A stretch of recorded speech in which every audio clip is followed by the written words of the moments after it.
बिस्मिल्लाहिर्रहमानिर्रहीम अस्सलाम वालेकुम students and welcome to the channel. Final term exam preparation के सिलसिले में आज जिस सब्जेक्ट को हमने सेलेक्ट किया है वो है CS 507 इंफॉर्मेशन सिस्टम्स। आज इस सब्जेक्ट की प्रिपरेशन की पहली वीडियो है और इस वीडियो में हम इस सब्जेक्ट के MCQ सेक्शन को यानी मल्टीपल चॉइस क्वेश्चन का जो सेक्शन है उसको डिस्कस करेंगे और उसके लिए हमने डिफरेंट सोर्सेज से कुछ 60 क्वेश्चंस को सेलेक्ट किया है। राइट, वीडियो 2 जो इसके बाद आएगा पार्ट 2, उसमें हम कोशिश करेंगे 40 सब्जेक्टिव क्वेश्चंस मिलाएं ताकि ये एक 100 क्वेश्चंस का एक पूल आपके लिए बने और इस 100 क्वेश्चन को जब आप रिव्यू करके जाएं तो आप बड़े पूरे एतमाद तरीके से अपना फाइनल एग्जाम अटेंड करें और उसके बाद एक अच्छा स्कोर जो है वो एक्सपेक्ट करें और अर्न करें। Right, so I am ready, if you are ready, let's dive in. Question number 1. During system analysis, which situation most clearly indicates poor requirement elicitation?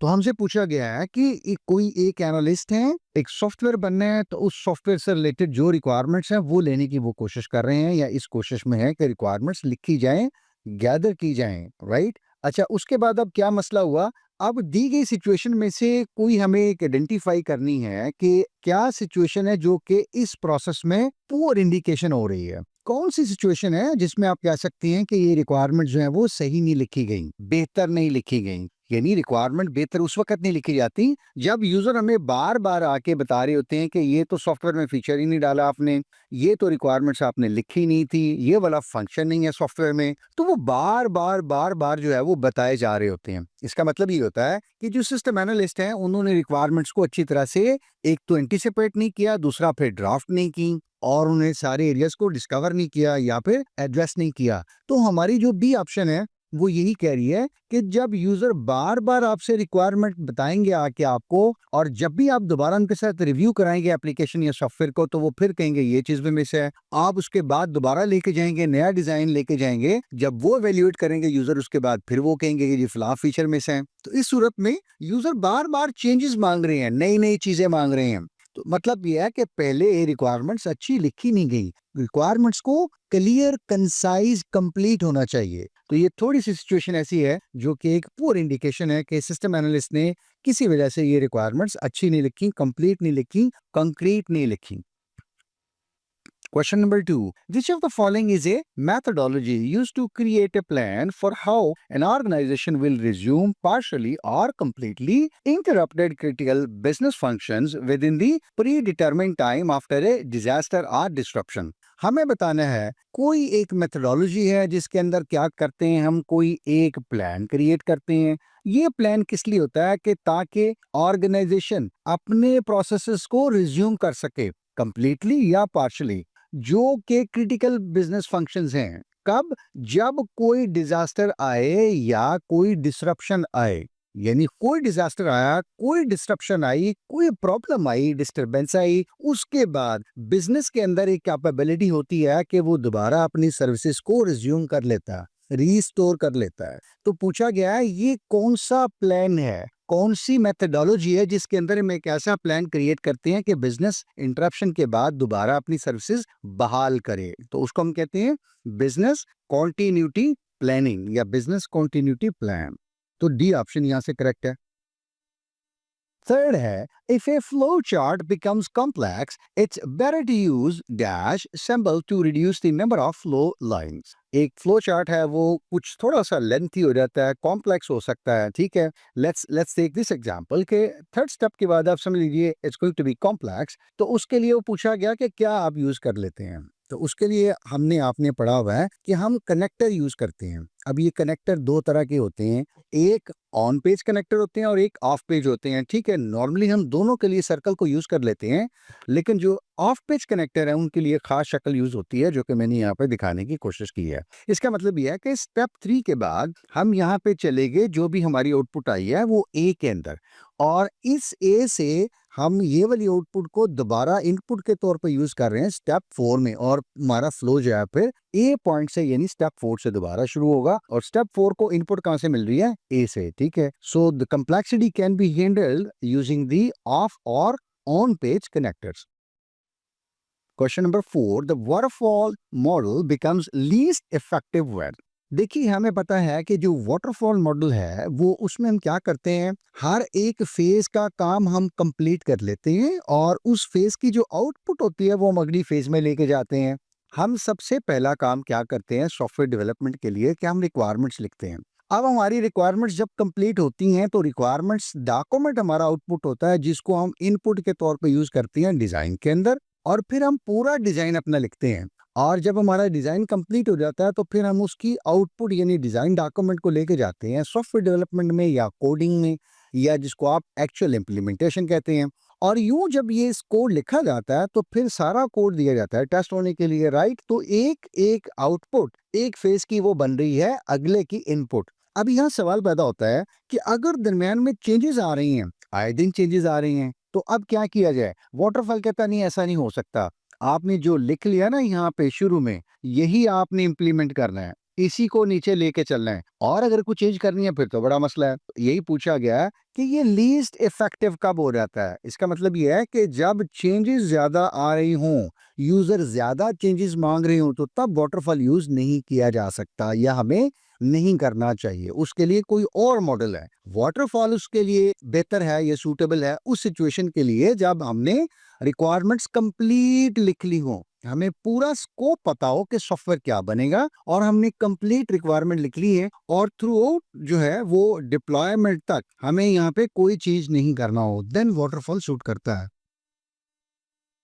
Question number 5 है, who is responsible for providing independent assurance to management on the appropriateness of the security objectives. यानी किसी भी company ने कोई security objective set किए हुए थे, तो कोई बंदा है जो इस बात का रिस्पॉन्सिबल है, उसकी जिम्मेदारी है कि वो मैनेजमेंट को ये बताए कि जो सिक्योरिटी ऑब्जेक्टिव उन्होंने सेट किए हुए थे, उसके लिए जो कंट्रोल्स लगाए थे वो किस हद तक अप्रोप्रिएट हैं, या फिर ये ठीक है, या फिर ये अलाइंड विद द बिजनेस है।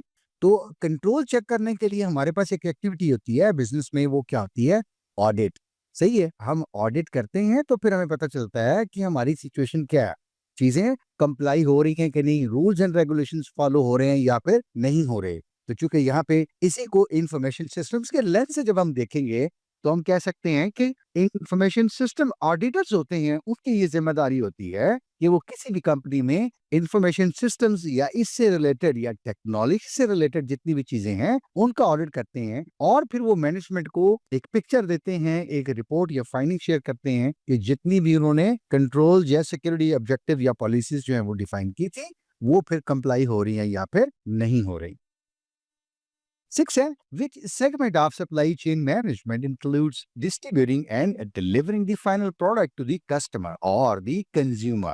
सप्लाई चेन में वो कौन सी एंटिटी है, वो कौन सा सेक्शन है जो फाइनल प्रोडक्ट्स हैं वो कस्टमर या कंज्यूमर तक डिलीवर करता है? देखिए, सबसे पहले हमारे पास रॉ मटेरियल होता है, यानी वो कंपनीज जो रॉ मटेरियल प्रोड्यूस करती हैं या फिर कहीं से एक्वायर करती हैं या डिस्कवर करती है या फिर वो एक्सप्लोर करती हैं, ये रॉ मटेरियल मिल जाता है सप्लायर्स को। ठीक है, आप ये समझ लीजिए कि कंपनी है वो गंदम उगाती है और उसके बाद सप्लायर उनसे जाके ले लेते हैं और ये सप्लायर फिर गंदम को प्रोसेस करती हैं और फिर आटा बनाते हैं। ये आटा यहाँ पे किसी बेकरी को मिल जाता है या वो बेकरी एक्वायर कर लेती है और बेकरी फिर जो है क्या करती है, अपनी ब्रेड और कन्फेक्शनरी और केक्स वगैरह ये चीजें बनाती है और बना के फिर मुख्तलिफ लोगों को देती है जो आगे डिस्ट्रीब्यूट करते हैं और यहाँ से ये कस्टमर जो है वो परचेज करते हैं या उनको मिल जाती है। ये पूरा एक सिंपल एग्जांपल हो सकती है सप्लाई चेन की। अगर आप देखें तो मैन्युफैक्चर से जो पीछे वाले लोग हैं या एंटिटीज हैं वो तो चीजें प्रोवाइड कर रहे हैं और राइट साइड पे जो सिचुएशन है वो क्या है, वो चीजें कस्टमर तक लेके जाने में हमारी हेल्प कर रहे हैं, राइट? तो असल में तो ये डाउन स्ट्रीम है जो चीजें कस्टमर तक लेके जाने में हमारी हेल्प कर रही है या फिर वो ये कस्टमर तक चीजें डिलीवर कर रहे होते हैं। 7 है, dash is the process of quickly putting together a working model in order to test various aspects of the design to gather early user feedback. अब हमें एक प्रोसेस आइडेंटिफाई करना है जिसमें हम क्या करते हैं कि जी हम एक मॉडल जो है वो बनाते हैं ये टेस्ट करने के लिए कि हमारा डिजाइन कैसा रहा और यूजर की फीडबैक है। तो डिजाइन हमने एक बनाया क्विकली जल्दी से और वो डिजाइन हमने इसलिए बनाया ताकि टेस्ट कर सकें हमारा डिजाइन कैसा बना और यूजर की फीडबैक भी लें। ये बिल्कुल ऐसी मिसाल लीजिए कि किसी कंपनी ने नया ओवन बनाना है, तो बजाय कि वो पूरे ओवन बनाए तो 400 500 हजार और फिर मार्केट में लॉन्च करें और फिर यूजर कहने ये तो अच्छा नहीं हुआ, हमें अच्छा नहीं लगा, तो वो क्या करते हैं, चंद मॉडल बनाते हैं सिर्फ, और उसके बाद मार्केट में लॉन्च करते हैं, या सिर्फ यूजर के फीडबैक के लिए वो वहां पे अवेलेबल करते हैं, और यूजर जाके देखते हैं अच्छा इस तरह का ओवन होगा, बिल्कुल सही है, ये तो अच्छा लग रहा है, ये तो स्लाइडिंग विंडो है, जो बड़ी अच्छी बात है, आ जाता है, एक नई टेक्नोलॉजी है, एक नई इनोवेशन है, एक नया स्टाइल है, तो यूजर की एक फीडबैक मिल जाती है। इसको सारे सिलसिले को हम कहते हैं प्रोटोटाइपिंग। ये सॉफ्टवेयर की इंडस्ट्री में भी यूज होता है, और इसके अलावा और बाकी इंडस्ट्रीज में भी यूज होता है, ठीक है। सो प्रोटोटाइपिंग इज अ प्रोसेस कि आप कोई मॉडल बनाते हैं जल्दी, और उसके बाद फिर यूजर की फीडबैक या टेस्टिंग या डिजाइन को चेक करने के लिए उसको अवेलेबल करते हैं। Question number 8. Dash is an industry term for the broad set of activities supported by a multi-module application software that helps a manufacturer or other businesses to manage the important parts of its business. एक term है जो use की जाती है किसी भी एक application software के लिए। एक चीज तो हमने ये आइडेंटिफाई करनी है कि ये कोई एप्लीकेशन सॉफ्टवेयर की बात हो रही है। नंबर टू, ये एप्लीकेशन सॉफ्टवेयर क्या करता है, बेसिकली किसी भी बिजनेस के जो डिफरेंट पार्ट्स होते हैं उनको ये सपोर्ट करता है, उनको हेल्प करता है बिजनेस को कि वो रन कर सकें। और चूंकि बिजनेस के डिफरेंट पार्ट्स को ये हेल्प करता है, तो इसलिए जो सॉफ्टवेयर है ये भी क्या है, it's a multi module software. यानी ऐसा नहीं है कि इसके अंदर सिर्फ एक ही चीज है, बल्कि एक बिजनेस के जितने पार्ट्स हैं उन पार्ट्स के लिहाज से उतने मॉड्यूल्स हैं। फॉर एग्जांपल, बिजनेस के अंदर सेल्स है, एचआर है, फाइनेंस है, मार्केटिंग है, आईटी है, वगैरह वगैरह। तो जितने पार्ट्स हैं बिजनेस के, इस सॉफ्टवेयर के अंदर भी इतने ही मॉड्यूल्स होंगे। जैसे एचआर का मॉड्यूल हो गया या मॉड्यूल होगा, आप कह सकते हैं। फाइनेंस का एक हो गया, आईटी का अलग हो गया, प्रोडक्शन का अलग हो गया, क्वालिटी का अलग हो गया, राइट। तो इंडस्ट्री में जो टर्म यूज की जाती है ऐसे सॉफ्टवेयर के लिए, वो आपको अच्छी तरह पता है, वो क्या होती है, एंटरप्राइज रिसोर्स प्लानिंग, यानी ERP application. Question number 9. A DFD showing data flow directly from entity A to entity B indicates. तो DFD या डेटा फ्लो डायग्राम के अंदर हमने कुछ रूल्स पढ़े हुए हैं, उसमें ये मना किया गया कि एक एंटिटी डायरेक्टली दूसरी एंटिटी को डेटा भेजे। इसको कहते हैं कि ये क्या है, वायलेशन है। यानी एक एंटिटी यकीनन किसी एक प्रोसेस को पहले डेटा भेजेगी, वो प्रोसेस किसी डेटा स्टोर में जाके डेटा स्टोर करवाएगा, और एंटिटी बी जो है ये किसी और प्रोसेस को एक्सेस करेगी या कनेक्ट करेगी, और वो एक्सेस फिर डेटा जो है वो रिट्रीव करके किसको देगा, एंटिटी बी को। तो directly entity to entity data share करना ये क्या है, वायलेशन है, ठीक है। तो सी ऑप्शन यहाँ से करेक्ट है। 10 है, dash is not included in the security policy of an information system. जब भी किसी कंपनी ने इंफॉर्मेशन सिस्टम के लिए कोई एक पॉलिसी डिफाइन करनी चाहिए, यानी सिक्योरिटी से रिलेटेड हमारे क्या मसाइल हो सकती हैं, या किन मसाइल का हमें सामना करना पड़ सकता है, या किन मसाइल को हमें एड्रेस करने की जरूरत है, यकीनन उसमें डेटा भी शामिल होगा, यकीनन उसमें फिजिकल सिक्योरिटी भी शामिल होगी कि हमें सर्वर्स, डेटा सेंटर्स या इस तरह की और बाकी इक्विपमेंट्स को सिक्योर रखना है फिजिकली, ताकि कोई एक्सेस ना कर सके। हमें ये भी देखना है कि डिजास्टर या डिस्ट्रप्शंस के बाद बिजनेस या आईटी की सर्विसेज कैसे अपने आप को रिज्यूम या रिस्टोर करती हैं। अलबत्ता इन्वेस्टमेंट कितनी करनी है, या कहां से किस तरह से लेनी है या की जा सकती है, वगैरह वगैरह, ये चीजें सिक्योरिटी पॉलिसी का मसला नहीं है, ये बल्कि लीडरशिप का मसला है, ठीक है। सो this is not included in the security policy. जो बाकी चीजें हैं वो बाकी इंक्लूडेड होती हैं सिक्योरिटी पॉलिसी में। Question number 11. An employee can work in a multiple departments and the departments can have multiple employees. This relationship denotes. यानी एक सिचुएशन हमें दी गई है कि एक एम्प्लॉय जो है वो मुख्तलिफ डिपार्टमेंट्स में काम कर सकता है, और एक डिपार्टमेंट के मुख्तलिफ एम्प्लॉइज हो सकते हैं और आमतौर पे होते हैं। ये रिलेशनशिप जो है वो ERD यानी एंटिटी रिलेशनशिप डायग्राम, उस कॉन्टेक्स्ट में या उस मॉडल के अंदर हमें देखना है। पहली बात, लेफ्ट साइड पे देखिएगा, एक एम्प्लॉय वो मुख्तलिफ डिपार्टमेंट्स में काम कर सकता है। फॉर एग्जाम्पल, अली हैं, वो मार्केटिंग में भी काम करते हैं, अली सेल्स में भी काम करते हैं। इसी तरह से अब आप डिपार्टमेंट के साइड पे खड़े होकर देखिए कि एक डिपार्टमेंट के पास काफी ज्यादा एम्प्लॉइज हैं, बिल्कुल ऐसा होता है। सेल्स में 20 लोग काम करते हैं, मार्केटिंग में 40 लोग काम करते हैं, आईटी ऑपरेशंस में 15 लोग काम करते हैं। अब इन दोनों को हम इकट्ठा रखते हैं, यानी एक एम्प्लॉय के ज्यादा डिपार्टमेंट्स हो गए, जैसे हमने पहली बात की, एक डिपार्टमेंट के ज्यादा एम्प्लॉय हो गए या एम्प्लॉइज हो गए, ये तो नॉर्मल और रूटीन की बात है। सो पुटिंग दिस टुगेदर, ये हमें क्या मिल रहा है, मेनी टू मेनी रिलेशनशिप, जो कि यहाँ पे क्या है, ऑप्शन हमारी सी है।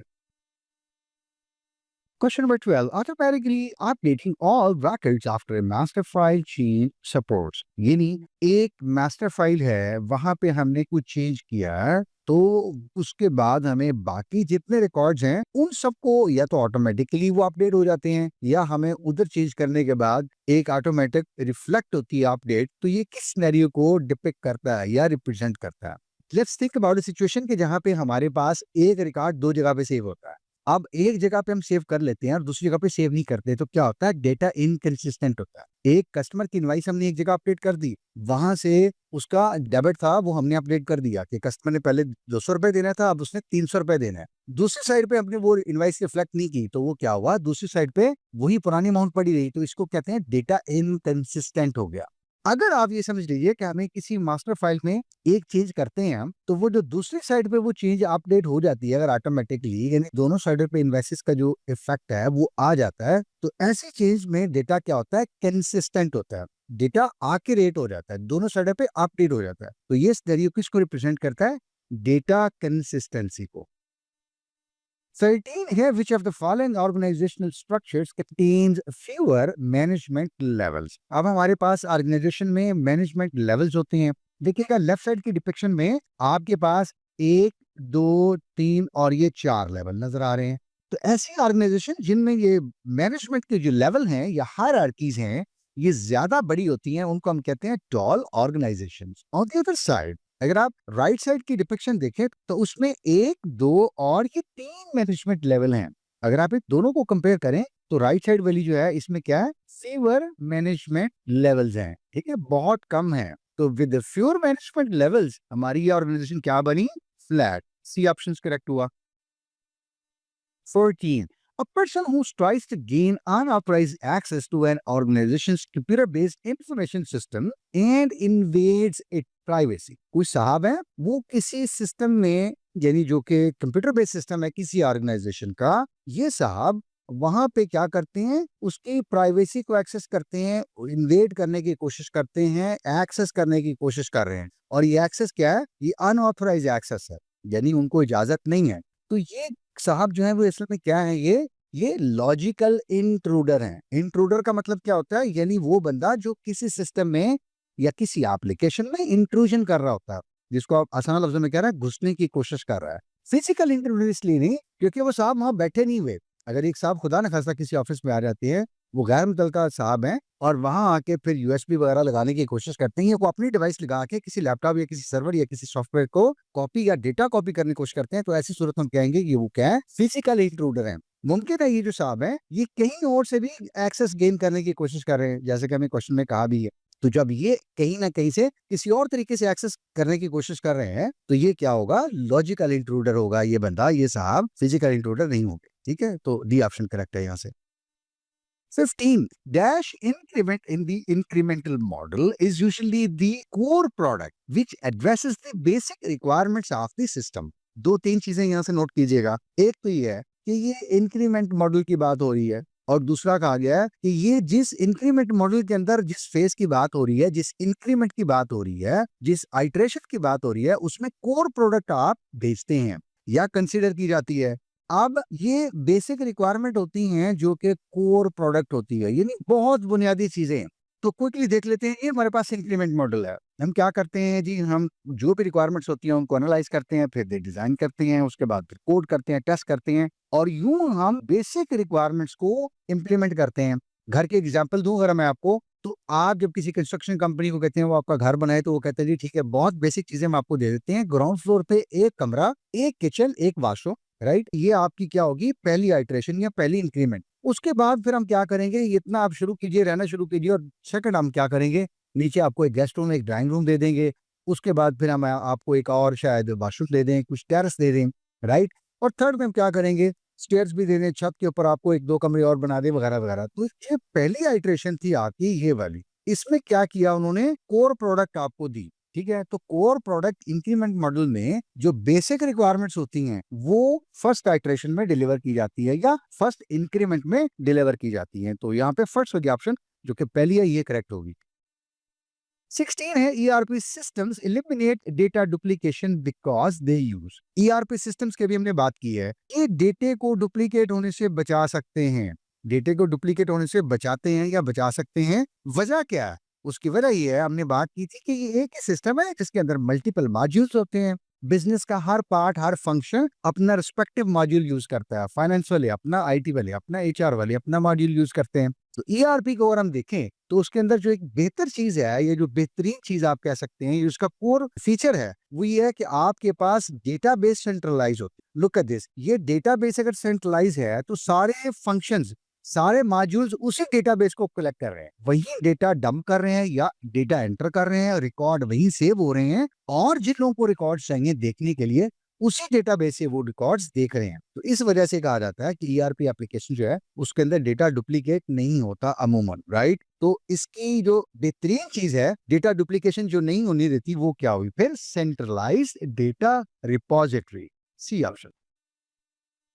17. Instant updates of information across ERP modules demonstrate। Instant updates वो होती हैं, जैसे काम हो रहा है साथ साथ में इंस्टेंट अपडेट्स हो रही हैं ERP के अंदर। ये किस चीज को डेमोन्स्ट्रेट करता है? यानी एक इनवाइस एंटर हुई, साथ ही वो अपडेट होगी। एक कोई ट्रांजैक्शन इधर से आई, वो भी अपडेट होगी। इन्वेंटरी आपने अपडेट की, वो अपडेट होगी। तो ये क्या हो रहा है? रियल टाइम प्रोसेसिंग आप कर रहे हैं, वो सारी इंस्टेंटली अपडेट हो रही है। And that is the beauty of ERP, enterprise resource planning या ERP एप्लीकेशंस। तो ए ऑप्शन यहाँ से करेक्ट है। 18 dash enables people to install unauthorized snooping equipments such as keystroke loggers। अब यहाँ दो तीन चीजें कॉमन है। एक तो यह है कि कोई बंदा अनऑथोराइज्ड इंस्टॉल कर रहा है कोई एक सॉफ्टवेयर जो कि क्या कहलाता है? की स्ट्रोक लॉगर्स कहलाते हैं। ये कौन सी एक्टिविटी है? एक्टिविटी तो हमने देख लिया, ये क्या है? स्नूपिंग है। स्नूपिंग का मतलब ये होगा the act of unauthorised monitoring और इंटरसेप्शन ऑफ डेटा और कम्युनिकेशन।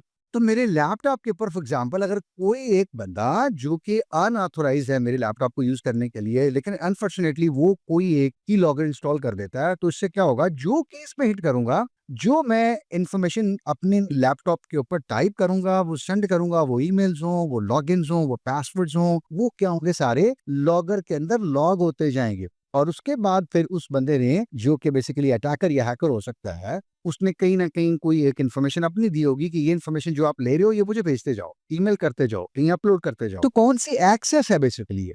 ठीक है, यानी कौन सी एक्सेस है जिसमें ये लोग ये काम कर सकते हैं कि वो मेरे आपके सिस्टम में कोई एक की लॉगर इंस्टॉल कर ले और फिर वो की लॉगर जो है वो सारी इंफॉर्मेशन उनको किसी न किसी तरीके से प्रोवाइड कर दे। तो ये जाहिर बात है वो मेरे आपके सिस्टम को एक्सेस करेंगे और उसके बाद कोई ना कोई की लॉगर इंस्टॉल करेंगे, तो ये फिजिकल एक्सेस के जुमरे में या उसकी कैटेगरी में आता है। ऑप्शन बी यहाँ से है। 19 dash is or not one of the major components of the system design। अब सिस्टम डिजाइन के कुछ कंपोनेंट्स होते हैं, यानी सिस्टम डिजाइन में हम क्या देखते हैं कि हम इनपुट्स को भी डिजाइन करते हैं। कौन कौन से इनपुट्स हैं वो हम सिस्टम को दे रहे होंगे, सिस्टम की प्रोसेसिंग होती है, उसके बाद सिस्टम का फिर कोई आउटपुट भी होता है, बिल्कुल जारी बात है। और सिस्टम को चूंकि हमने डेटा जो देना है वो भी कहीं ना कहीं स्टोर होना है, तो जारी बात है डेटाबेस में स्टोर होगा। तीनों चीजें तो सिस्टम डिजाइन के अंदर आती हैं या उसके कंपोनेंट्स हैं। अलबत्ता जो ऑब्जेक्टिव्स हैं ये सिस्टम डिजाइन का इटसेल्फ हिस्सा नहीं है। That is not part of the system design core activity। जब हम सिस्टम डिजाइन की बात करते हैं तो ये तीन चीजें हैं जो डिजाइन का हिस्सा है: inputs, processing, outputs and database. So the desired option is D, the designing objects is not part of system design activity। Question number 20, risk transfer is best implemented by। यदि आपको कोई रिस्क दरपेश है जो कि बिजनेस को कोई खतरा लाक हो सकता है, आपको लगता है और आप कहते हैं कि यार इसको ना ट्रांसफर कर लिया जाए, हम इसको नहीं लेते, हम ये रिस्क नहीं लेते, हम ट्रांसफर कर देते हैं। जैसे खुदा न खास्ता गाड़ी को हादसा दरपेश हो सकता है तो आप क्या करते हैं? इंश्योरेंस ले लेते हैं। और यूं जो खतरा खुदा न खास्ता गाड़ी को या कारोबार को हो सकता है वो फिर आपने ट्रांसफर कर दिया, किसी और को मुंतकिल कर दिया। अब खुदा न खास्ता कोई हादसा होता है गाड़ी को या कारोबार को, तो इंश्योरेंस वाले इसको देखेंगे। ठीक है, वो अलग बात है कि आप उसके लिए कोई ना कोई प्रीमियम पे करेंगे मंथली। तो सी ऑप्शन हमारी यही कह रही है, परचेजिंग इंश्योरेंस। जब इंश्योरेंस परचेज कर लेंगे हम तो हम यकीनन घर हो, गाड़ी हो या कारोबार हो, हम अपना रिस्क जो है वो ट्रांसफर कर रहे हैं from our side to the insurance company. 21 a decision governed entirely by rules and procedures is, कोई डिसीजन होता है तो हम क्या अपनी मर्जी से करते हैं या मैं चाहता हूं, नहीं, बल्कि कुछ रूल्स हैं और कुछ प्रोसीजर्स हैं। यानी कुछ रूल्स और प्रोसीजर हैं जो डिफाइन है, मैं उनको देखते हुए कोई फैसला करता हूं, मैं अपनी मर्जी नहीं करता। मेरी आज ख्वाहिश है, मेरी तबीयत ऐसी है, बस मैंने कहा नहीं आज तो मेरा मूड बहुत अच्छा है, बस आज ये फैसला होना चाहिए। ऐसा बिल्कुल नहीं है, बल्कि कंपनी ने कहा कि साहब रूल्स दिए हुए हैं, प्रोसीजर्स पड़े हुए हैं, आप इनको फॉलो कीजिए। ऐसे डिसीजंस जो कि रूल्स और प्रोसीजर को फॉलो करके किए जाते हैं उनको हम स्ट्रक्चर्ड डिसीजंस कहते हैं। 22 transferring raw materials into finished goods occur in, यानी एक प्रोसेस है जिसमें रॉ मटेरियल को हम फिनिश गुड्स में कन्वर्ट करते हैं। तो ये प्रोसेस कहाँ अकर होता है? यहाँ पे हम अकर करते हैं असल में जब हम चीजें मैन्युफैक्चर कर रहे होते हैं। इससे पहले वाला हमारा ये सेक्शन, इसको हमने कहा था ये क्या हमारा अपस्ट्रीम है, और इससे जो राइट वाला सेक्शन है जो कंज्यूमर तक चीजें लेके जा रहा है, ये हमारा क्या है, डिस्ट्रीब्यूशन सेक्शन है जो कि डाउनस्ट्रीम है, राइट। तो अपस्ट्रीम हम सिर्फ चीजें ले रहे हैं, हम खुद मैन्युफैक्चर कर रहे हैं, चाहे वो बिस्किट बना रहे हो, बेवरेजेस बना रहे हो या फिर मेडिसिन हो, और राइट साइड पे हम डाउनस्ट्रीम में चीजें डिलीवर कर रहे हैं to the customer, to consumer. हम जो है चूंकि रॉ मटेरियल को फिनिश गुड्स में बना रहे हैं या कन्वर्ट कर रहे हैं, तो वी विल बी कॉल्ड और we are called internal supply chains. ठीक है, B option would be correct here. 23 online classified ads या एडवर्टाइजमेंट्स बिटवीन इंडिविजुअल्स रिप्रेजेंट। आजकल मैं और आप इस चीज को देखते हैं कि बहुत सारे ऑनलाइन क्लासिफाइड एड्स होते हैं। ठीक है, एक लफ्ज यहाँ पे क्लू है, इंडिविजुअल्स, लोगों के दरमियान, और उसकी सबसे कॉमन एग्जांपल मैंने यहाँ पे दिखाने की कोशिश की है, वो क्या है, OLX। ठीक है, टेलीविजन, LED, मोबाइल, लैपटॉप, कुछ भी आप खरीदते हैं, बेचते भी हैं। So this is between individual. ये क्या है, कंज्यूमर टू कंज्यूमर और customer to customer, C option, C to C। 24 defining user privileges primarily addresses. तो यूजर की कुछ प्रिविलेजेस हैं। प्रिविलेजेस क्या होती हैं, राइट्स। ठीक है, यूजर को क्या राइट्स दिए गए हैं, किसको एक्सेस कर सकता है, किसको एक्सेस नहीं कर सकता, क्या चीज ले सकता है, क्या वो नहीं ले सकता, ये क्या चीज होती है, एक्सेसिबिलिटी इश्यूज, सी ऑप्शन। ठीक है, प्रिविलेजेस, राइट्स, कि यूजर क्या एक्सेस कर सकता है, वन मोर टाइम, क्या है, accessibility. 25 information hiding in object oriented programming is achieved through, OOP के अंदर हम इंफॉर्मेशन को हाइड करते हैं। ये कॉन्सेप्ट क्या कहलाता है? ठीक है, ये हमने पढ़ा हुआ है, ये क्या होती है, encapsulation. In encapsulations, we hide the internal implementation details while we only expose the interface. एक गाड़ी की एग्जांपल आप देखिए, गाड़ी में मुझे आपको स्टीयरिंग मिलता है, वो स्टीयरिंग क्या है, दैट इज इंटरफेस, वो एक्सपोज होता है, but behind the scene engine कैसे काम कर रहा है, उसकी सारी डिटेल्स, ये सारी इंप्लीमेंटेशंस क्या है, हाइड की हुई है हमने। ठीक है, इसी तरह गियर चेंज कर लीजिए, gear is interface, that is exposing interface, उसका डिटेल क्या नीचे, अंडरलाइंग वो इंप्लीमेंटेशन डिटेल क्या है, हाइड की हुई है, right. Similarly in object oriented programming हम सिर्फ क्या करते हैं, बेसिक कंट्रोल्स या फंक्शन या पब्लिक फंक्शंस वो एक्सपोज करते हैं, जबकि उस क्लास की सारी इंफॉर्मेशन यानी प्राइवेट डेटा और इंप्लीमेंटेशन डिटेल्स यानी फंक्शंस, मेथड्स वगैरह, वो सारे हम क्या करते हैं, हाइड करते हैं। So this concept is called the encapsulation, part C. 26 the purpose of dash is to provide a linkage bridge or a linking bridge between users and the system developers। कोई एक चीज है जिसका मकसद ये है कि वो लाइजन करे, कनेक्ट करे, किसको, यूजर्स को और डेवलपर्स को। तो डेटा फ्लो डायग्राम एक ऐसी हमारे पास डिपिक्शन है, एक ऐसी रिप्रेजेंटेशन या डेमोन्स्ट्रेशन है कि जहां हम बताते हैं कि यूजर जो है वो कौन से प्रोसेस जो है वो परफॉर्म कर रहा है, और उसके बाद हम कहाँ कितना डेटा स्टोर कर रहे हैं या किस प्रोसेस के बाद कौन सा डेटा स्टोर कर रहे हैं। और यूं ये एक अच्छी लिंकेज या लाइजन है बिटवीन आवर एंड यूजर्स और दी सिस्टम डेवलपर्स, ताकि उनको पता चल जाता है कि किस किस यूजर ने कौन कौन सा फंक्शन परफॉर्म करना है और कहाँ कहाँ से डेटा एक्सेस होना है और कहाँ कहाँ डेटा स्टोर होना है, जिसको शायद आप कहते हैं सिंक एंड सोर्स। ये डेटा कहाँ से आना है और कहाँ जाके फिर स्टोर होना है, ठीक है। तो ये सोर्सेस क्या हो सकते हैं? तो डेटा फ्लो डायग्राम जो है ये एक अच्छा टूल है.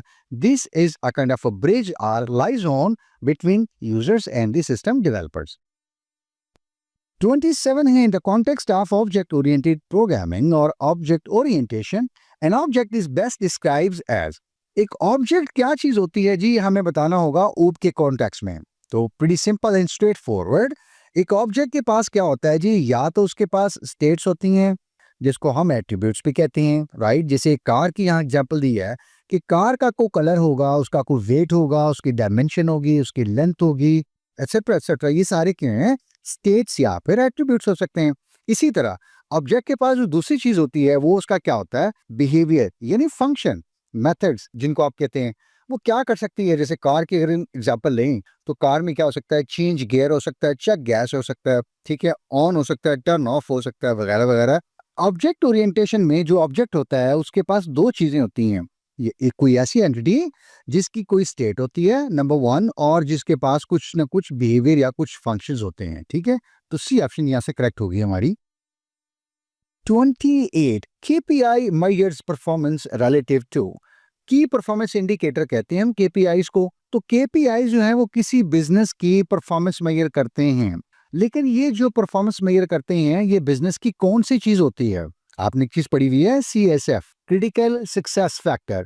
क्रिटिकल सक्सेस फैक्टर क्या होते हैं? किसी बिजनेस, किसी इनिशिएटिव, किसी प्लान, किसी प्रोजेक्ट, इनके अंदर कोई एक या एक से ज्यादा ऐसी की एक्टिविटीज होती हैं जब अगर हम कहते हैं कि अगर ये कंप्लीट हो जाएं, ये हो जाए मुकम्मल, तो हम कह सकते हैं ये इनिशिएटिव, ये प्लान, ये स्ट्रेटजी, ये प्रोजेक्ट कंप्लीट हो जाएगा और सक्सेसफुली कंप्लीट हो जाएगा. और केपीआईज आमतौर पे किसी बिजनेस या किसी ऑपरेशन, किसी प्रोजेक्ट या किसी इनिशिएटिव के CSF के बनाए जाते हैं.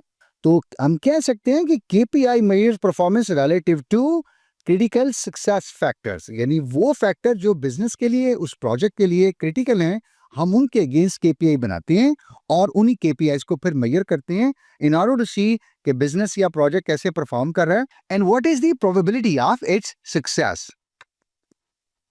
29 business continuity planning BCP focuses on. तो BCP किस चीज पे फोकस करता है? इससे पहले हमने थोड़ी सी बात भी की है कि कोई डिसरप्शन आती है, कोई प्रॉब्लम आती है, खुदा न खास्ता, तो बिजनेस चाहेगा कि अपनी एक्टिविटीज को रिज्यूम करना.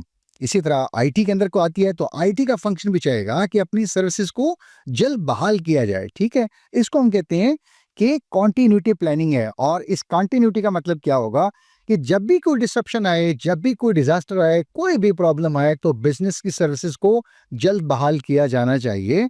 और ये हमारी ऑप्शन बी यही कह रही है कि resuming the operations after any disruption, ठीक है. वो कुछ सर्विसेज में हो सकती है, खुदा न खास्ता कोई डिजास्टर हो सकता है, या कोई और इंसिडेंट या इवेंट भी हो सकता है.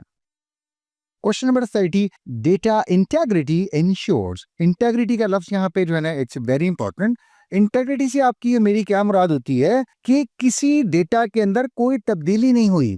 यानी अगर मैंने आपको कोई डेटा भेजा तो वो बिल्कुल ऐसे मिला जैसे कि मैंने भेजा, उसके अंदर कोई तब्दीली नहीं आई, कोई अनऑथोराइज बंदे ने उसको ना तो एक्सेस किया, ना मैनिपुलेट किया, ना उसको कोई चेंज किया. तो data integrity refers to the accuracy and consistency of the information.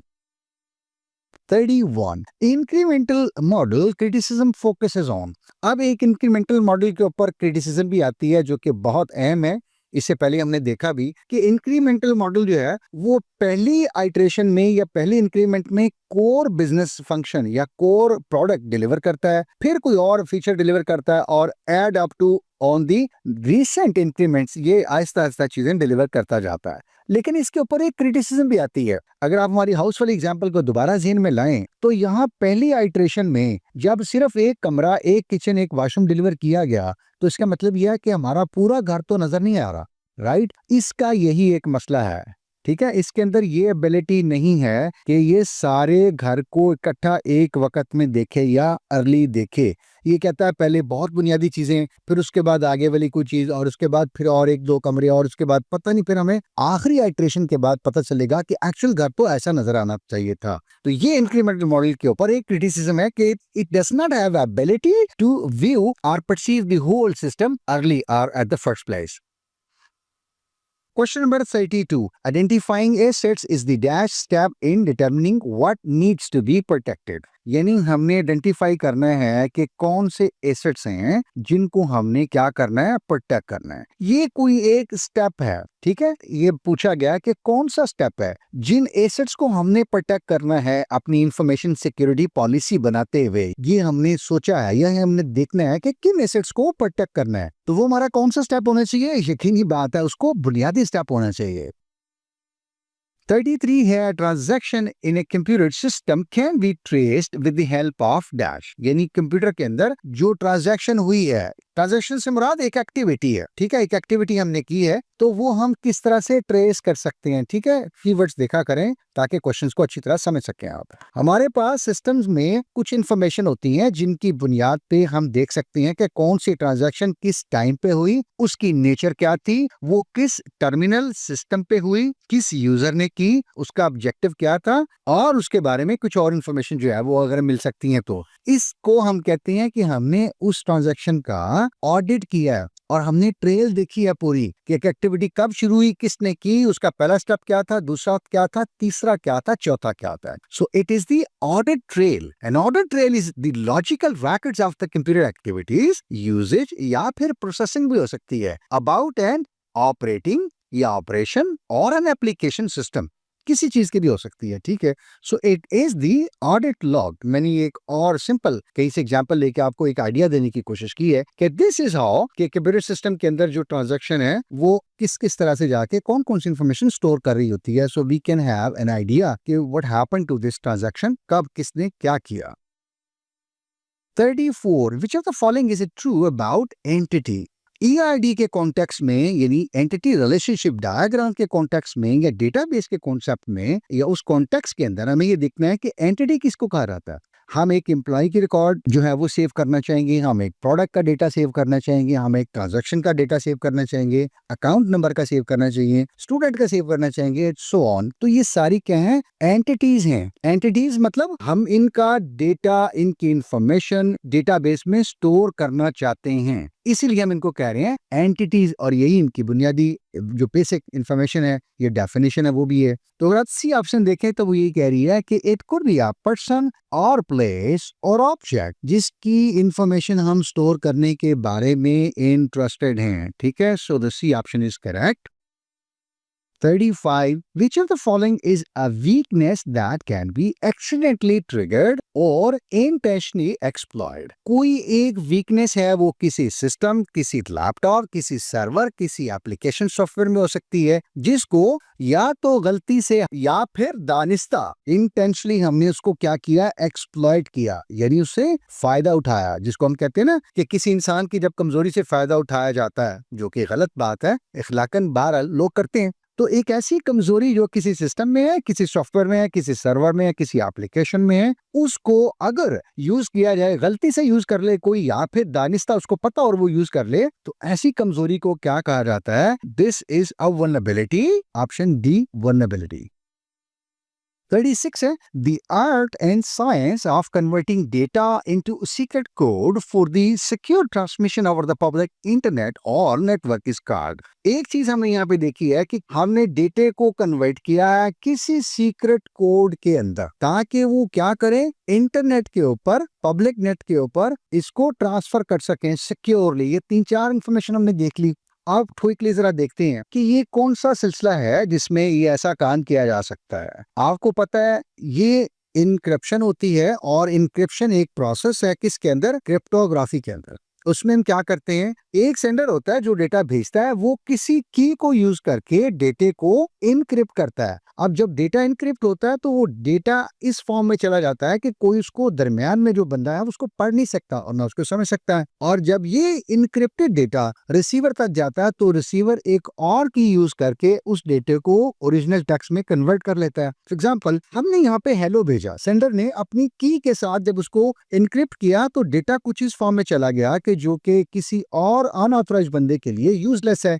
Now, hello is converted to some codes that is totally, different. We don't know what this is exactly, and we cannot get any meaning of this. अब ये जब data गया तो private की से इस डेटे को दोबारा किस में कन्वर्ट किया गया? हेलो के अंदर, ठीक है। यानी एक्चुअल जो डेटा था वो देख लिए, जो सेंडर ने भेजा वो रिसीवर को मिल गया, but in between this something is useless for anybody if he और शी इंटरसेप्ट्स द डेटा। तो ये सारा मरहला ये क्या कहलाता है? Cryptography. 37. Dash is a defined set of instructions or steps that explains how to perform a task or how to achieve a specific objective or a milestone. कोई number of steps हैं जिनमें इंस्ट्रक्शंस हमें लिखी हुई मिल जाती हैं जो बताती हैं कि एक टास्क को कैसे परफॉर्म करना है या कोई एक चीज ऑब्जेक्टिव को कैसे अचीव करना है। तो आम तौर पे इस तरह की जो इंस्ट्रक्शंस हमें मिलती हैं स्टेप बाय स्टेप जो बताती हैं किसी चीज को करनी कैसे है, वो हमारा क्या होता है? प्रोसीजर होता है। क्वेश्चन नंबर 38 है, in which phase of the risk management process project manager assesses the level of the risk to the IT system। यानी जो हमारे प्रोजेक्ट मैनेजर साहब हैं रिस्क को असेस कर रहे हैं, और ये रिस्क किसको दरपेश हो सकता है? हमारे आईटी सिस्टम को, हमारी एप्लीकेशंस को, हमारे ईआरपी सिस्टम्स को या हमारे अदर सॉफ्टवेयर्स को। तो ऐसा मरला जो रिस्क मैनेजमेंट की फेज के अंदर आता है जिसमें एक प्रोजेक्ट मैनेजर या हमारे मैनेजर साहब आईटी सिस्टम्स को दरपेश खतरात का एक इदराक कर रहे हैं या असेस कर रहे हैं, उनको हम कहते हैं रिस्क डिटर्मिनेशन। ठीक है, इस असेस को आप डिटरमिन के साथ अगर लिंक करने की कोशिश करें तभी आप इस असेस के लफ्ज को क्लू के तौर पर यूज कर सकते हैं। So this is risk determination phase of the risk management process. 39 here, in object-oriented programming, dash is the property that allows an operations to have different or multiple behaviors on the different objects। यानी object oriented programming के अंदर हमें एक property का पता है जो ये अलाउ करती है कि हम डिफरेंट ऑपरेशंस कर सकते हैं, डिफरेंट बिहेवियर अडॉप्ट कर सकते हैं डिफरेंट ऑब्जेक्ट्स के ऊपर। आपने शायद पढ़ा हो, हमारे पास एक शेप की क्लास होती है, उस शेप की क्लास के अंदर हमारे पास एक ड्रॉ का मेथड भी होता है, राइट? ये हमारी मेन क्लास है या पेरेंट क्लास है जिससे बाकी हमारी जो क्लासेस हैं वो इनहेरिट करती हैं। जो इनहेरिटेंस का आपने कॉन्सेप्ट पढ़ा हुआ है ओप के अंदर यानी ऑब्जेक्ट ओरिएंटेड प्रोग्रामिंग में। अब इस शेप की क्लास से ये सर्कल की क्लास भी इनहेरिट कर रही है, रेक्टेंगल भी इनहेरिट कर रही है, और स्क्वायर की क्लास भी इनहेरिट कर रही है। और अगर आप देखें तो यही सेम ड्रॉ का फंक्शन ये भी यूज कर रही है जो कि इन्होंने यकीनन ओवरराइड किया होगा अपनी अपनी क्लास के अंदर आके। अब जब भी ड्रॉ का फंक्शन कॉल किया जाएगा तो देखा जाएगा कि अगर वो सर्कल का ऑब्जेक्ट है तो सर्कल ड्रॉ हो जाएगा, अगर वो रेक्टेंगल का ऑब्जेक्ट है तो रेक्टेंगल ड्रॉ होगा, और अगर वो ड्रॉ का फंक्शन स्क्वायर क्लास के ऑब्जेक्ट के ऊपर कॉल हुआ तो स्क्वायर ड्रॉ हो जाएगा। तो यूं एक ही फंक्शन है वो डिफरेंट ऑब्जेक्ट्स के ऊपर डिफरेंट बिहेव कर रहा है, यही हमें पूछा गया था।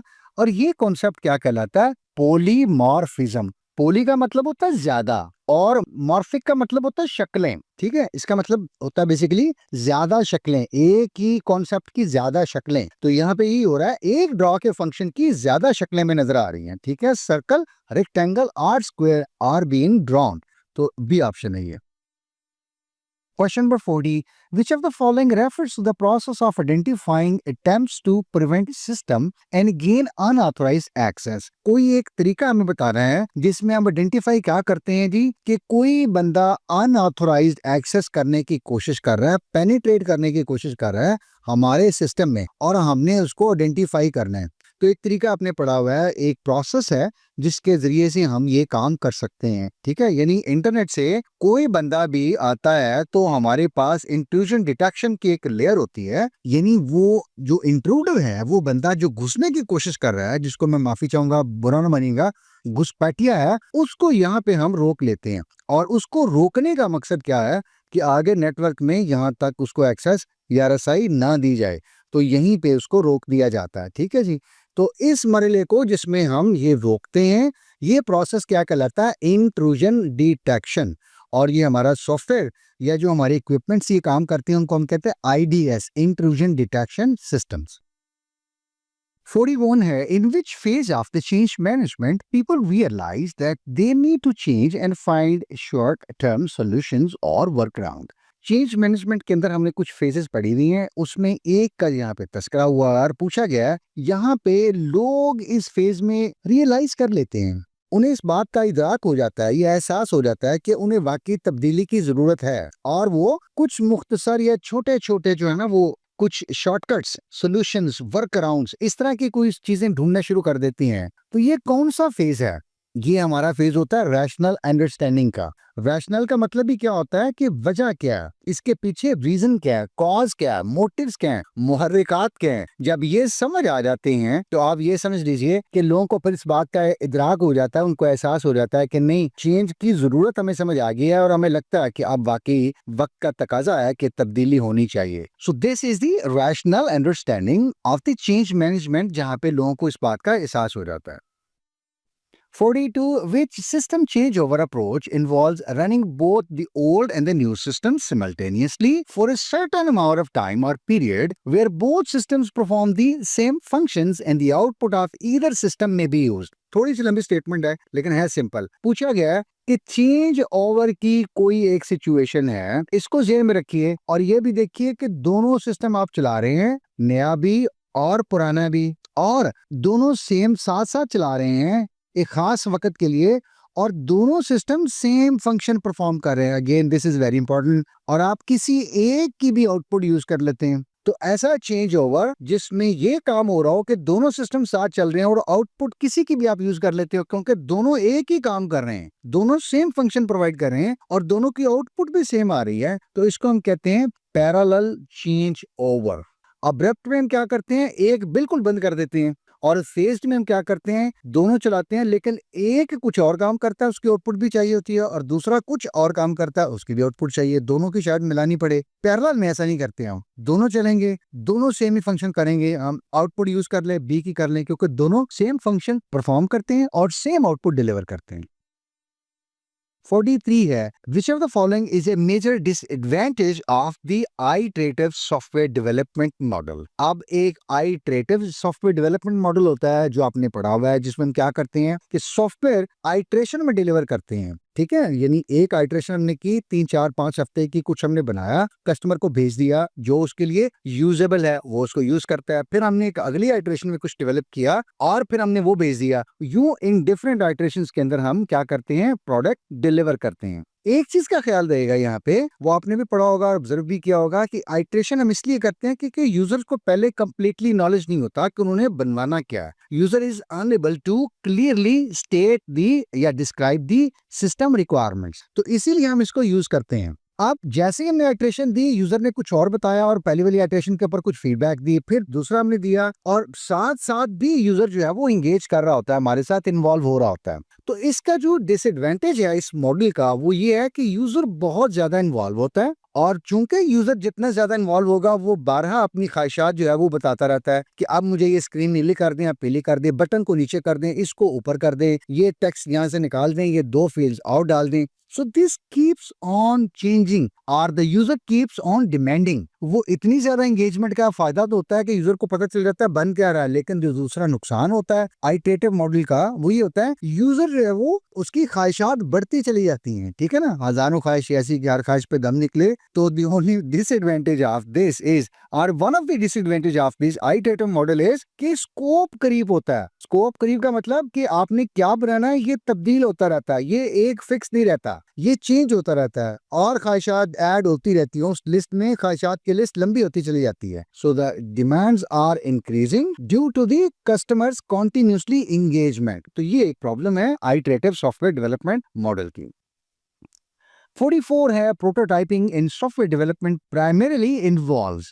जो हम मॉडल बनाते हैं, अगर हम ये सॉफ्टवेयर डेवलपमेंट की बात करें तो ये किस चीज को इन्वॉल्व करता है, या इसमें क्या चीज इन्वॉल्व होती है। प्रोटोटाइपिंग की हमने बात की थी, हम क्या करते हैं, पूरी प्रोडक्ट बनाने की बजाय हम उसका एक मॉडल बना लेते हैं और वो मॉडल जल्दी मार्केट में ले आते हैं और यूजर को दिखा देते हैं। यूजर उसकी डिजाइन, उसकी फीडबैक, अपनी एक आराम, इन सब चीजों के ऊपर हमें बता देता है और हम एंटीसिपेट कर सकते हैं कि ये कामयाब भी होगा या फिर नहीं होगा। तो अगर हम गौर से देखें तो हमारी बी ऑप्शन ये कह रही है, वो कह रही है कि quickly developing a working model to test the design aspect and obtain early user feedback.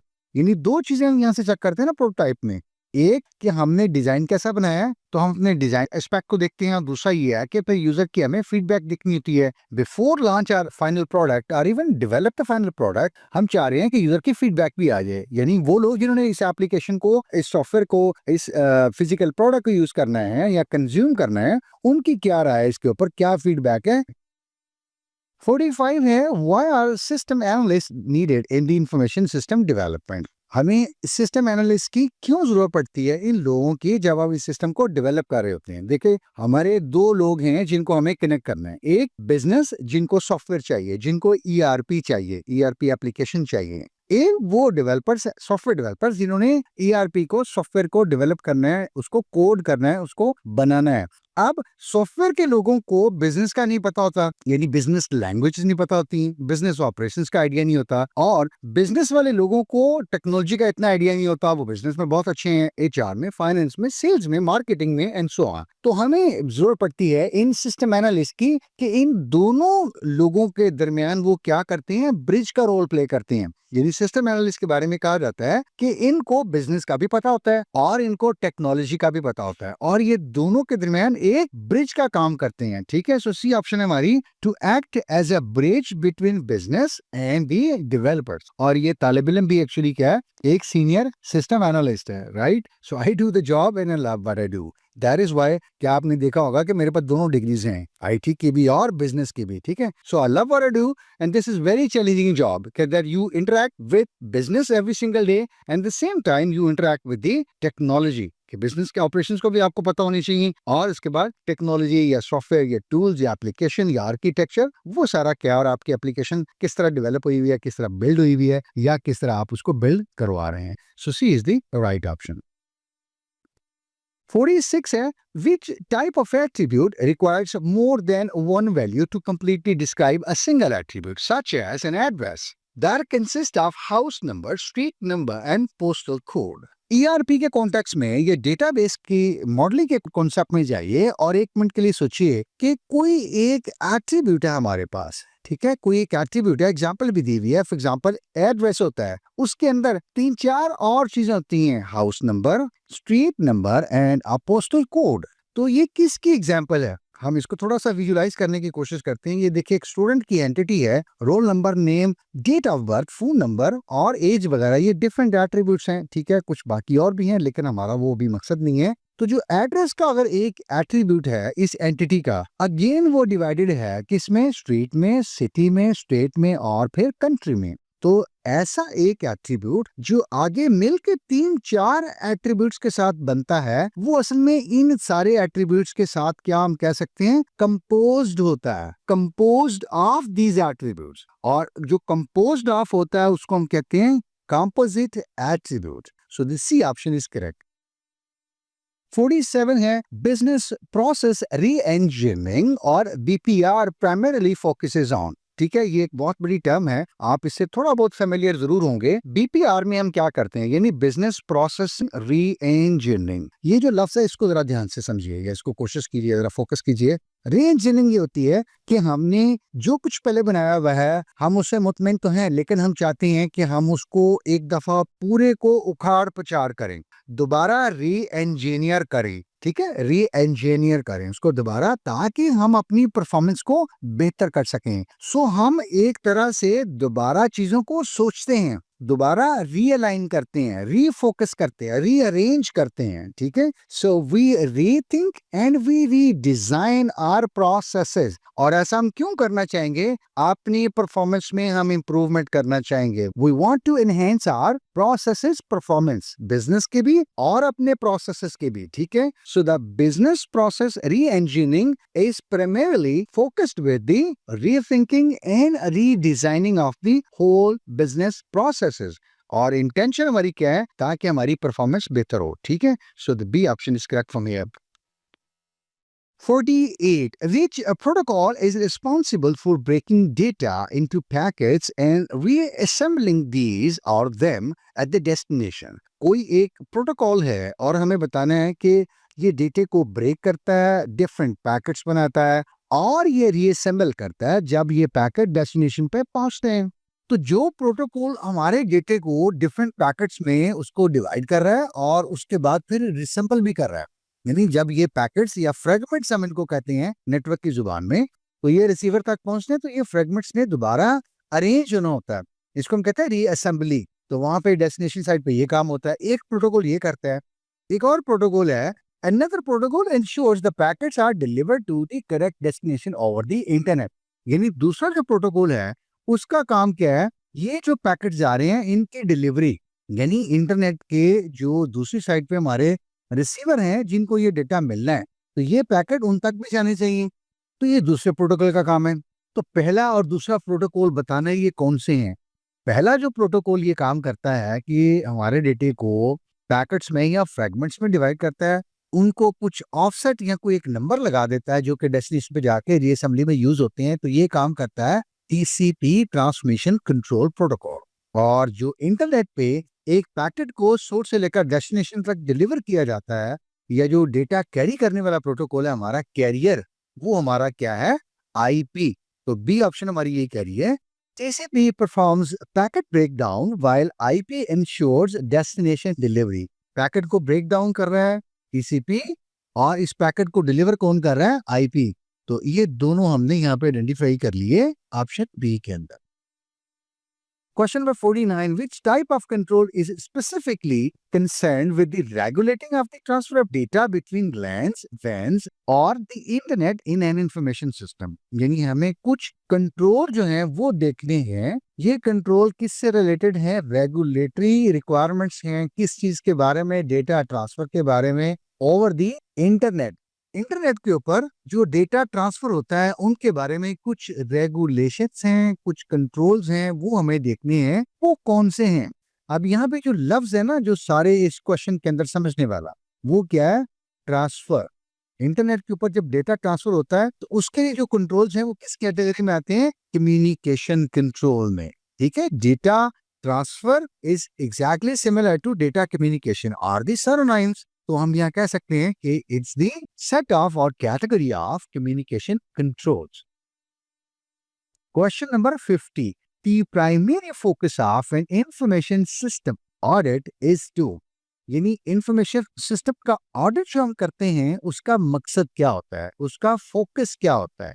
Audit का लफ्ज हमने पहले भी देखा और हमने कहा कि ऑडिट का मतलब क्या होगा कि हम देखना चाहेंगे कंट्रोल्स को वो ठीक फॉलो हो रहे हैं, रूल्स को वो सही फॉलो हो रहे हैं, लोग रेगुलेशंस को फॉलो कर रहे हैं, लोग पॉलिसीज को फॉलो कर रहे हैं।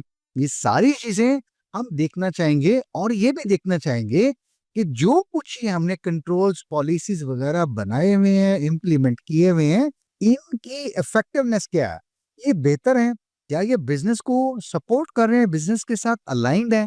अगर ये अलाइंड नहीं है तो जाहिर बात है हमें इनको रीफोकस करना चाहिए, रीडिफाइन करना चाहिए, वरना ऐसे कंट्रोल जो बिजनेस को सपोर्ट नहीं कर रहे उनकी फिर जरूरत नहीं रहती। तो यहाँ बी ऑप्शन हमारी यही कह रही है। तो यहाँ पे बी ऑप्शन यही कह रही है हमारी कि examine the integrity and effectiveness of the controls with an organization IT infrastructure. यानी आईटी इंफ्रास्ट्रक्चर है उसके अंदर जो हमने कंट्रोल्स लगाए हैं उनकी इंटेग्रिटी क्या है और उनकी इंपॉर्टेंट चीज उनकी इफेक्टिवनेस क्या है। अगर जो हमने कंट्रोल्स लगाए हुए हैं वो बहुत इफेक्टिव हैं, आईटी इंफ्रास्ट्रक्चर को सपोर्ट कर रहे हैं या आईटी को एज ए होल सपोर्ट कर रहे हैं कि वो बिजनेस को सपोर्ट कर सके, तो ये दोनों बातें अगर बेहतर हैं तो हमारे कंट्रोल्स सही हैं। लेकिन अगर नहीं बेहतर तो फिर हमारे कंट्रोल्स को रिफाइन होना चाहिए। लेकिन ये कंट्रोल सही है कि सही नहीं है, ये मरला कहाँ से हमें पता चला, ये फैसला हमने कैसे किया, ये असेसमेंट हमने कैसे की, थ्रू ऑडिट। सही है, तो ये बी ऑप्शन हमारे करेक्ट हुई यहाँ से। 51. What is the main output of the impact analysis phase in the information security risk assessment? Information security risk assessment के अंदर जो इम्पैक्ट एनालिसिस की हमारी फेज है, इस इम्पैक्ट एनालिसिस फेज को ध्यान में रखिएगा और बताइएगा कि इसकी मेन आउटपुट क्या है। इंफॉर्मेशन सिक्योरिटी रिस्क असेसमेंट में इम्पैक्ट एनालिसिस आपने परफॉर्म किया है और बताइए कि इसकी आउटपुट क्या होती है। तो हम क्या करते हैं, जहां पे एनालिसिस करते हैं तो हम ये देखते हैं जो बहुत सारे रिस्क हमने आउटलाइन किए हैं या जो हमें लगता है कि ये पोटेंशियल रिस्क हो सकते हैं, तो उनकी रैंकिंग क्या है या फिर उनकी रेटिंग क्या है। तो हम कह सकते हैं कि अगर हमने इम्पैक्ट एनालिसिस किया है तो हम फिर कह सकते हैं कि हमने एक्चुअली इम्पैक्ट्स की रेटिंग की है या फिर रैंकिंग की है कि कौन कौन सा रिस्क है जो कितना कितना इम्पैक्ट डाल सकता है, जो ज्यादा इम्पैक्ट डाल सकते हैं, इफेक्ट डाल सकते हैं बिजनेस के ऊपर, या खुदा न खास्ता हमारे लिए कुछ मुश्किलात का बायस बन सकते हैं।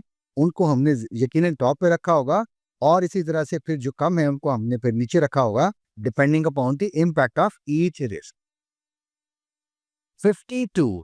EDIs या electronic data interchange primarily refers to, पहले ये होता था कि दुनिया भर में जो कम्युनिकेशन थी, चाहे वो मर्चेंट के साथ है, चाहे कस्टमर की वेंडर्स के साथ है, सप्लायर्स के साथ है, आमतौर पर वो थ्रू ईमेल या फैक्स वगैरह हुआ करती थी, जो कि काफी कम्बरसम काम है और फिर उसकी ट्रेल भी नहीं रहती और फिर ये टाइम टेकिंग भी है।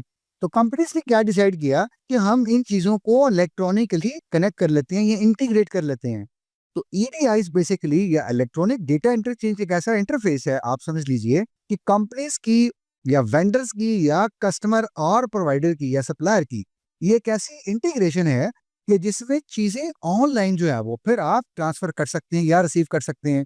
यानी मैं एज ए कस्टमर अपने किसी वेंडर या सप्लायर या किसी भी मैन्युफैक्चरर की वेबसाइट पे जाके या उनकी ऐप पे जाके या मेरी ऐप उसकी ऐप से डायरेक्टली कनेक्ट करके एक ऑर्डर जो है वो प्लेस किया जा सकता है और उस ऑर्डर को डिलीवर करके उसका स्टेटस डायरेक्टली मुझे भी दिया जा सकता है, मेरी ऐप को दिया जा सकता है, या फिर जो इनवाइस वेंडर ने मुझे भेजनी है, सप्लायर ने मुझे भेजनी है, वो भी थ्रू ईडीआईस मुझे भेजी जा सकती है।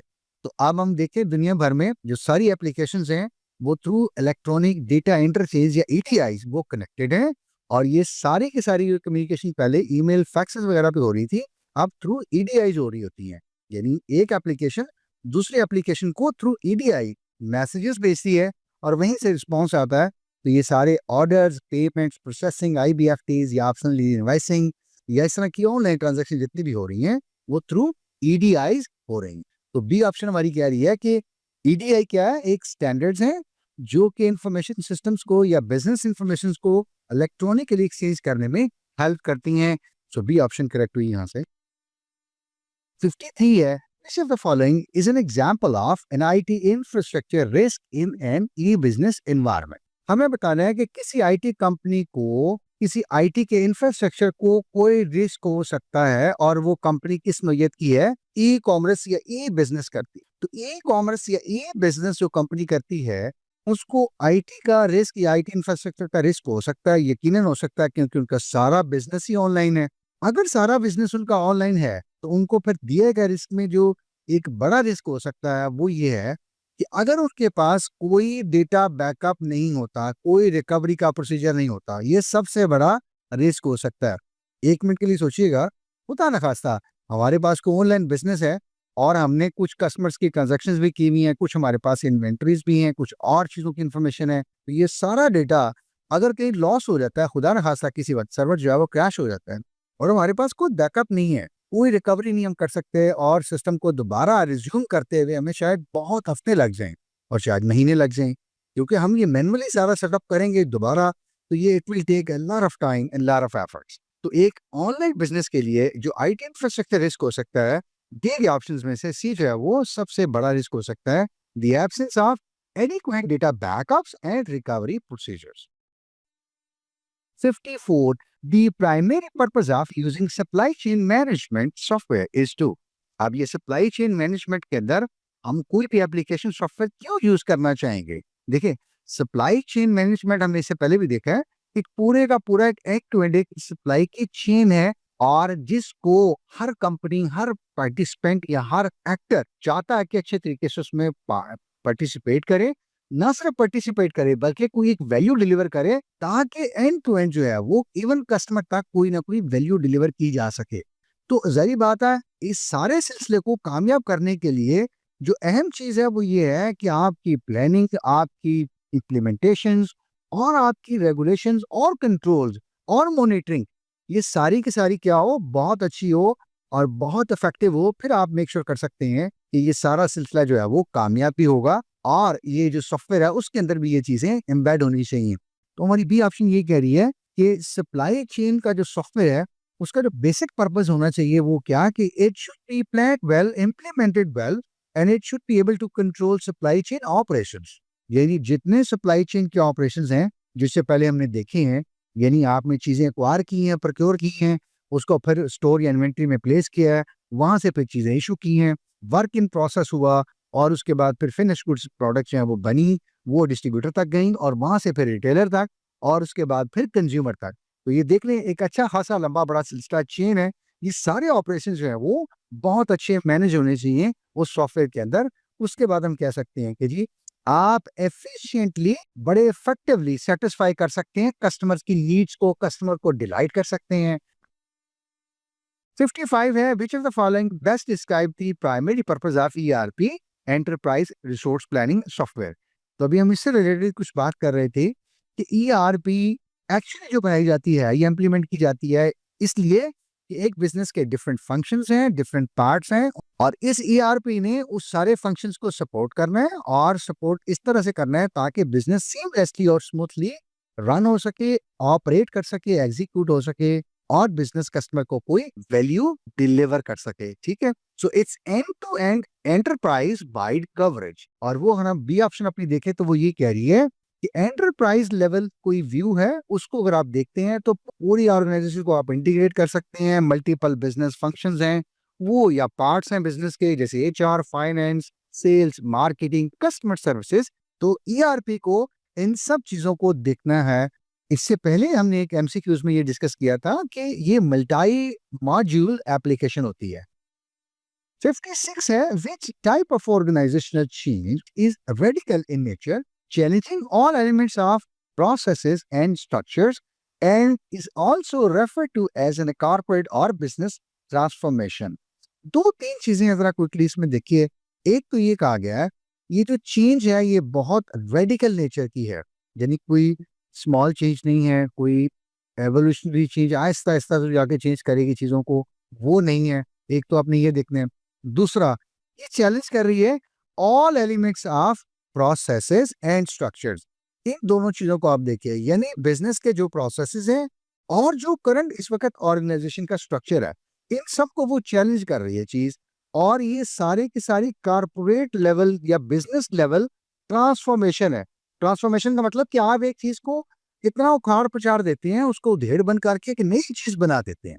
तो एक इतनी रेडिकल चेंज है जो सारे प्रोसेसेस को चेंज कर रही है, सारे स्ट्रक्चर को चेंज कर रही है, और पूरी कॉर्पोरेट को, पूरे बिजनेस को क्या कर रही है, ट्रांसफॉर्म कर रही है। आप में से कुछ लोगों ने आइडेंटिफाई कर लिया है, री इंजीनियरिंग। बिजनेस री इंजीनियरिंग बेसिकली ये काम करती है जो हमने ऊपर लिस्ट किया हुआ है, ये क्वेश्चन में पूछा गया। ठीक है, तो बी ऑप्शन यहां से करेक्ट हुई। Question number 57, in the alternative view of change management, which phase involves preparing the organization by challenging existing attitude and behavior before implementing change। एक यहाँ पे व्यू डिस्कस हुआ है, जो अल्टरनेट व्यू है चेंज मैनेजमेंट का, वो पूछ रहे हैं कि कौन सी फेज है जो इस चीज को इन्वॉल्व करती है कि आप ऑर्गेनाइजेशन को प्रिपेयर करते हैं। किस तरह से प्रिपेयर करते हैं? जो आपके एग्जिस्टिंग एटीट्यूड्स हैं इनको, और एग्जिस्टिंग बिहेवियर है इनको आप क्या करते हैं, चैलेंज करते हैं, इससे पहले कि आप चीज को इम्प्लीमेंट करें।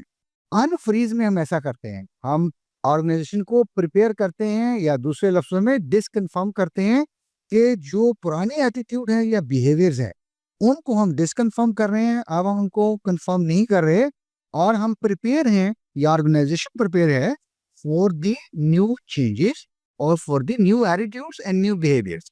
सो इट इज द अनफ्रीजिंग। ठीक है, बिफोर इम्प्लीमेंटेशन मतलब अब हम अनफ्रीज कर रहे हैं, उसके बाद हम चेंज करेंगे, और जब हम चेंज कर चुकेंगे तो फिर हम क्या कर देंगे, दोबारा स्क्रू अप कर देंगे या चीजों को रीफ्रीज कर देंगे। 58, dash phase of decision making process involves checking the consequences of the decision made after implementation। यानी हमें किसी फेज का पूछा गया है कि उस फेज में आप क्या करते हैं, आप चेक करते हैं। क्या चेक करते हैं? कॉन्सिक्वेंसेज, यानी नतायज क्या निकले हैं, जो डिसीजन आपने इम्प्लीमेंट किए हैं उनके नतायज क्या निकले हैं, क्या हमारे नतायज हमारी तवक्कुआत के बरक्स है या उनके खिलाफ है। So the results are according to our expectations are the vice versa. तो जो हम ये रिव्यू कर रहे हैं, ये देख रहे हैं, ये क्या है, असल में हमारी मॉनिटरिंग है। ठीक है, सो डी ऑप्शन है, ये मॉनिटरिंग फेज है जिसमें हम ये कॉन्सिक्वेंसेस को या रिजल्ट्स को असेस कर रहे हैं या देख रहे हैं। 59 है, which of the following is a common reason why employees resist organizational change। पूछा गया है कि क्या कॉमन रीजन है कि लोग क्यों रेजिस्ट करते हैं चेंज पे, यानी चेंज करना है हमने कुछ, इस पे लोग क्या करते हैं, रेजिस्ट करते हैं। वो कहते हैं हमें चेंज नहीं करना, लोग रुकावट डालते हैं। ऐसी क्या वजह है? ठीक है, क्यों लोग ऐसा करते हैं? तो लोगों को डर होता है कि वो कहते हैं यार पता नहीं क्या हो जाए, खुदा ना खास्ता, ठीक है, वो कहते हैं ना, एक मुहावरा सुना हुआ है, God knows what's going to happen, कि हमें नहीं पता, खुदा खैर करे, खुदा जाने क्या होगा। तो ये क्या है, एक उन्हें नहीं पता इस सिचुएशन का कि कल को क्या हो जाए, एक तो ये है। और दूसरा कहते हैं, वो समझते हैं कि अगर ऐसा हो गया तो उनकी कहीं जॉब ना चली जाए। सो उनके ज़हन में ये होता है। तो फियर ऑफ अननोन और लॉस ऑफ जॉब सिक्योरिटी, ये 2 ऐसी चीज़ें हैं जिनको देखते हुए लोग आम तौर पे या अमूमन देखा गया है कि वो चीज़ें को सपोर्ट नहीं करते बल्कि रेज़िस्ट करते हैं। उनकी कोशिश होती है कि ये चीज़ ना आए। And finally our last question, question number 60, what does netiquettes primarily refer to? एक लफ्ज़ है एटिकेट, उससे कुछ मिलता-जुलता है नेटिकेट। इस नेट के लफ्ज़ को अलग कर दीजिए और एटिकेट्स को अलग कर दीजिए। ये एटिकेट्स तो आप समझ लीजिए जो हम कहते हैं जी कि कुछ असूल, ज़वाबित या कुछ इख़लाक के जो मामलात हैं, और नेट को आप इंटरनेट से मिला दीजिए। तो हम आसान लफ्ज़ों में ये कह सकते हैं कि इंटरनेट के ऊपर जो गाइडलाइंस हैं कि किस तरह से आपने चीज़ों को भेजना है, कम्युनिकेट करना है, वो क्या है?